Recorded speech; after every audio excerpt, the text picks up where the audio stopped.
할렐루야. 하나님께서 여러분의 삶에 놀라운 은혜를 함께 하시기를 축복합니다. 자, 예수님의 기적을 지금 계속 살펴보고 있습니다. 그죠? 자, 그런데 예수님의 기적을 살펴보면 기적을 행하시는 것은 계속 이어지고 있습니다만은 그 기저에 흐르는 것은 기적을 일으키게 하는 동인이 어디에 있는가라는 질문이 계속 이어지고 있습니다. 그래서 중풍병자를 친구들의 이 중풍병자를 침상에 누워서 들것에 실려서 지붕을 뜯어 가지고 내렸는데, 심지어는 그 중풍병자 본인이 믿은 것도 아닌데 제자들의 이 친구들의 믿음을 보시고 병을 고친 적이 있었죠. 다른 곳에서도 물 위를 걸어가실 때나 또는 파도가 쳐서 배가 막 가라앉게 되었을 때에도 예수님께서 늘 마지막에 하시는 것은 뭡니까? 믿음이 작은 자들아, 이렇게 말씀하신다는 거예요. 오늘 본문에도 결국에는 이제 그 이야기가 될 것 같은데, 지금 예수님은 제자들과 함께 딱 세 명의 제자들, 베드로, 요한, 야고보와 함께 다른 곳으로 가셨다가, 변화산이라는 곳에서 가셨다가 다시 돌아오게 되었습니다. 자, 산 위에서 세 명의 제자들과 함께 놀라운 일이 있었는데, 아무튼 현실로 돌아와 보니까 현실에서는 제자들이 이 귀신 들린 아이를 두고 이렇게 씨름하고 있는 거예요. 근데 그 씨름하고 있는 것이 그 아이의 문제뿐만 아니라 당시에 율법학자들과 서기관들까지도 옆에 둘러싸가지고 너희들은 왜 못 고치느냐, 지금 그 얘기를 하고 있는 겁니다.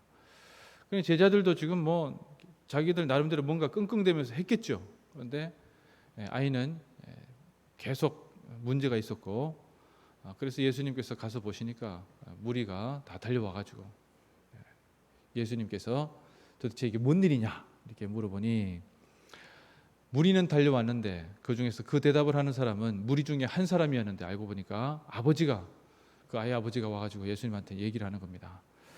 저는 이 본문 지난번에 5월 달에 한번 이 본문을 가지고 설교를 한 적이 있었습니다. 늘 이 본문을 두고 생각을 해보면, 옛날에 영화 중에 효자동 이발사라는 영화가 있어요. 효자동 이발사. 송강호 씨가 나오는 영화인데, 효자동이 대통령이 머무른, 지금은 용산에 계시지만 옛날에 이 효자동에 계셨죠. 그래서 이 효자동에 있는 이발사가 어떤 계기로 차출이 됩니다. 다 픽션입니다. 대통령이 이발을 하게 되는 거예요. 그래서 그러다가 이제 어떤 계기가 있어서 자기 아들이 갑자기 앉아가지고 일어나지를 못하는 거예요. 그래서 그 아들을 고치기 위해서 온 조선 팔도라 그러죠. 다 다니는 장면이 나오는데, 그 아버지의 연기가 그 구구절절합니다. 여러분들 기회가 되시면 보시면 좋을 것 같아요. 아직 아기가, 어린 아기를 둔 부모는 공감하기가 쉽지 않겠지만 초등학생 이상 자녀를 둔 부모라면 누구나 한 번쯤 이렇게 정말 많은 생각을 하게 만드는 영화인데, 그 영화가 저는 늘 이 성경에 있는 이 장면하고 연결이 됩니다. 아버지에게 자녀가 있었는데 예수님께서 물어보시죠. 언제부터 그러냐 이렇게 물으니까, 이 아이가 어릴 때부터 21절에 보시면 예수께서 그 아버지에게 물으시되 언제부터 이렇게 되었느냐. 그러자 어릴 때부터는이다. 이 어릴 때, 파이디온이라고 할 수 있는 아주 어린 나이, 그렇죠? 초등학교 들어가기 전에 있던 나이라는 거예요. 이 어린 아이 때부터 이 귀신이 들려가지고 자꾸 불 속에도 뛰어들고 물 속에도 뛰어든다는 거죠. 생각을 해보십시오. 애가 불이 있는데, 불을 지피고 있는데 그게 뛰어듭니다. 이게 화상을 당한다는 게, 잠깐 식용유 튀어가지고, 저도 한번 튀어가지고 되게 따갑다고 마데카솔 바르고 그랬는데, 이게 보통 일이 아니잖아요. 당시에 뭐가 있었겠어요. 제가 보기에는 이 아이가 예수님 앞에 나타났을 때 아이의 이 몰골이 아주 흉측하지 않았을까, 이런 생각이 듭니다. 아이가 불이 있으면 불에 뛰어들고 물 보이면 물에 뛰어들고, 아버지가 이 아이를 살리기 위해서, 죽지 않은 게 다행이죠. 그런데 놀랍게도 죽지 않고 계속 그렇게 있는데, 이 아이를 살리기 위해서 얼마나 많은 구마사라고 합니다. 구마 마귀를, 귀신을 쫓아낸다는 거죠. 이 구마사에게 당시에 많았죠. 거의 무당 비슷한 사람들인데, 내가 할 수 있다, 얼마나 돈을 많이 뜯어냈을 것이며 얼마나 많은 사람들이 이 아이를 병에서 귀신에게서 끄집어내기 위해서 노력을 했겠습니까?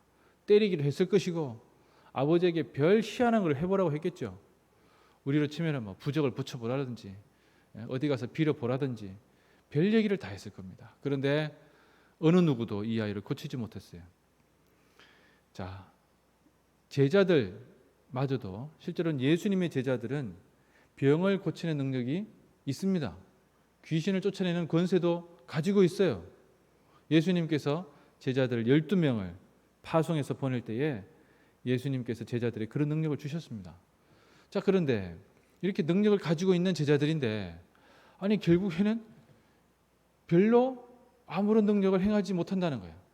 예수님이 없어서 그런가? 뭐 그렇게 보기에는 그렇고 아무튼 제자들이 도대체 자기들도 아니 예수님이 보내가지고 다른 데 가서 막 능력을 행할 때는 열심히 하기도 했는데 막상 이 귀신 들린 아이 이 정도쯤이야 생각하는 이 아이는 진짜 자기들이 옴싹달싹 못하는 황당한 상황이 된 것이죠.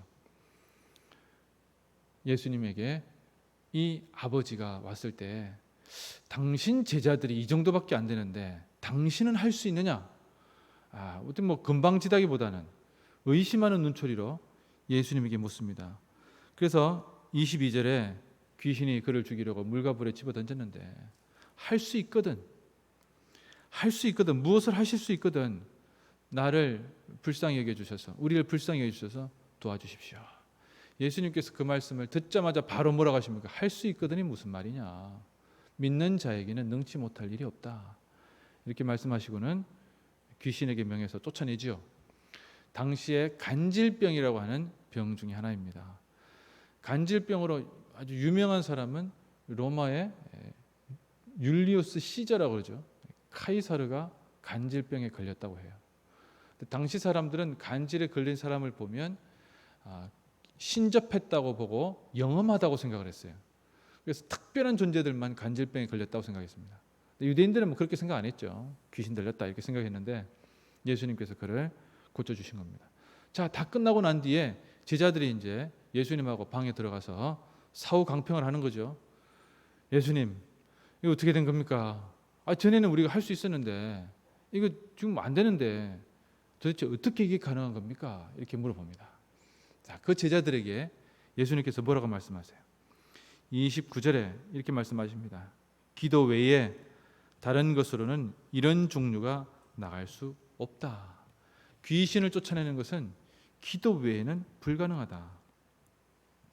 자, 기도라는 게 뭡니까? 이 질문이죠. 기도라는 게 뭐냐? 기도가 무엇이기에 귀신을 쫓아내며 기도가 무엇이기에 제자들이 기도를 1도 안 했는지는 모르겠으나 그에게는 아무런 능력이 나갈 수 없었을까? 기도의 본질이 무엇입니까? 기도는 되게 간단하죠. 하나님과 대화하는 것이다. 그것은 기도의 현상입니다. 기도의 가장 본질은 뭡니까? 기도의 본질은 하나님을 의지하는 겁니다. 자, 그런데 이걸 뭐 당연한 거 아닙니까? 목사님, 우리가 다 뭐 하나님께 의지하러 나왔죠. 아니요, 그렇지 않습니다. 그럼 하나님을 의지하는 마음으로 기도하느냐? 하나님께서 들어주실 것을 생각하고 기대하며 기도하느냐? 내가 어떤 하나님을 기대하고 있는가? 내가 고백하는 하나님은 어떤 분이신가? 라는 질문입니다. 여러분, 이 질문은 그가 누구이기에? 라고 하는 질문하고 똑같은 얘기예요. 그가 누구이기에 바람과 바다도 그의 말에 순종하는가? 이 질문입니다. 여러분들이 생각하시는 하나님은 어떤 분입니까? 하늘과 땅을 만드신 분입니까? 그 정도로 고백하고 있습니까? 시간과 공간을 만드신 분이라고 고백하고 있습니까? 그렇다면 여러분, 우리의 삶에 바라보는 자세가 정말 달라질 수밖에 없어요. 늘 말씀드립니다. 시간과 공간을 만들었다고 하는 것은 우리의 미래까지도 하나님께서 다 조성하고 계신다는 거죠. 물론 신학자들 중에 어떤 사람들은 하나님이 우리의 미래를 결정해놓고 밀고 가지는 않는다 이렇게 얘기하는데, 저는 궁극적으로는 그건 아니라고 봅니다. 그럼 뭘 전지전능하다고 얘기를 하겠어요? 그렇지 않습니까? 우리의 일어나고 있는 상황이나 조건에 대해서 주님께서 모르고 계신다. 그렇게 모르고 있는 분한테 내가 왜 기도하죠? 다 알고 있는데, 다 알고 있는 상황 가운데 그러면 내가 왜 기도하는 것입니까? 자, 칼빈은 그것에 대해서 이렇게 얘기합니다. 기도는 믿음의 주요한 훈련입니다. 기도는 우리가 하나님을 의지하고 하나님을 바라보는 것에 대한 중요한 훈련입니다. 우리는 끊임없이 의심합니다. 우리는 늘 제자들의 편에, 아니 제자들 중에 하나라고 생각해야 됩니다. 바람이 불면 바람이 부는 대로, 파도가 치면 파도가 치는 대로 늘 의심하죠. 주님께서 바다 위를 걸어오시는데 그 걸어오시는 예수님을 보고도 나도 걷게 해달라고 얘기하다가도 바람이 불고 파도가 치는 걸 보고 겁먹고 파도의 바닷속에 빠져들어가는 정말 힘없고 능력 없는 존재들입니다. 그래서 주님께서는 우리에게 다시 한번 말씀하십니다. 기도 외에는 이런 능력이 나갈 수가 없다. 기도해라. 기도하는 것의 본질은 하나님을 의지해라. 하나님을 바라보라. 하나님을 신뢰하라. 여러분, 내게 있는 문제들이 궁극적으로 해결된다는 것은 내가 하나님을 의지하는 것의 본질이 해결되는 겁니다. 내가 어떤 문제를 두고 주님 앞에 나오지만 그것이 하나님을 의지하게 만드는 계기가 되기를 늘 기도할 수 있어야 됩니다. 하나님을 신뢰할 수 있는 계기가 되게 해달라고 간절히 기도해야 됩니다. 내 뜻이 이루어지고 내가 가지고 있는 어떤 로드맵에 하나님께서 이렇게 해주시고 저렇게 해주시고 저렇게 해주셔야 됩니다 라고 이야기하는 것을 들어주는 무슨 해결사처럼 하나님을 불러드리는 기도는 하지 말아야 합니다. 정말 힘이 들지만 그렇게 하지 말아야 됩니다. 그리고 오직 주님께서 가르치신 기도, 하늘의 뜻이 이 땅 가운데 이루어지기를 바랍니다 라고 기도해야 됩니다. 이렇게 말씀드리는 저 자신도 늘 그 끝없는 유혹 가운데 시달립니다.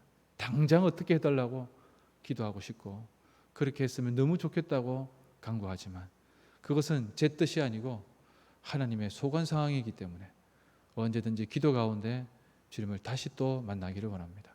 여러분, 오늘도 믿음이 없이는 하나님을 기쁘시게 하지 못하고 믿음이 없이는 하나님께서 들어주시는 기도가 생겨날 수가 없습니다. 그 믿음은 하나님을 의지하는 것입니다. 자명한 것 같지만 다시 한번 더 물어보며 오늘도 기도 가운데 주님을 더욱더 의지하는 우리가 되도록 합시다.